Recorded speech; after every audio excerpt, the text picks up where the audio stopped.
आगे बढ़ते हैं। इटावा में कथावाचक से मारपीट और अमर्यादित व्यवहार को लेकर सियासत तेज हो गई। समाजवादी पार्टी समेत कई विपक्षी दल इस घटना को लेकर सवाल उठा रहे हैं।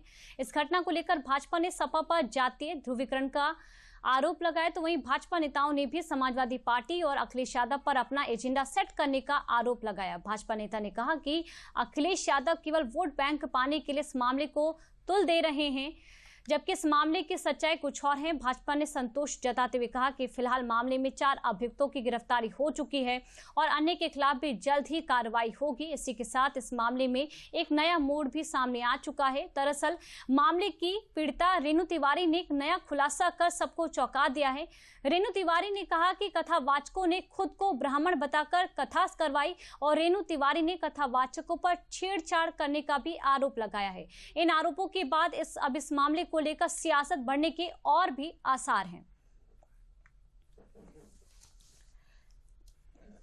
और इसी खबर पर ज्यादा जानकारी के साथ हमारे सहयोगी रामेंद्र सिंह जी हमारे साथ जुड़ चुके हैं, जो कि जानकारी देंगे। रामेंद्र जी, कड़ी दर कड़ी अब इस मामले को लेकर देखने को मिल रही, कई बड़े खुलासे भी हो रहे हैं, सियासत भी हो रही है।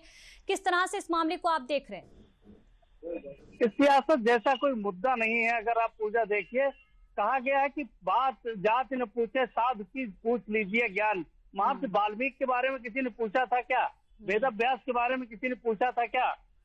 विश्वामित्र जी के बारे में कोई पूछा था? ये सब ब्राह्मण नहीं थे, ऋषि हैं। व्यास जी ने तो पूरे रचना की है, जितने वेद हैं उपनिषद है उनकी रचना की है।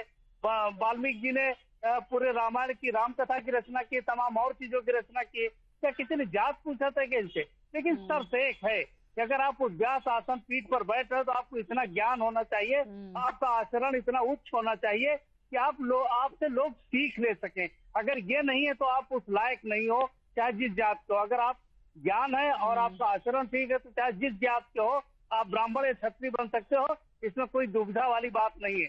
तो अखिलेश यादव ने जिस तरीके से उनको बुला के सम्मानित किया, अपनी वोट की राजनीति वो करते रहे, लेकिन जो भी वहां पहुंचता है, जो भी व्यास पीठ पर बैठता है, उसको ज्ञान जरूर होना चाहिए, उसका आचरण जरूर होना चाहिए।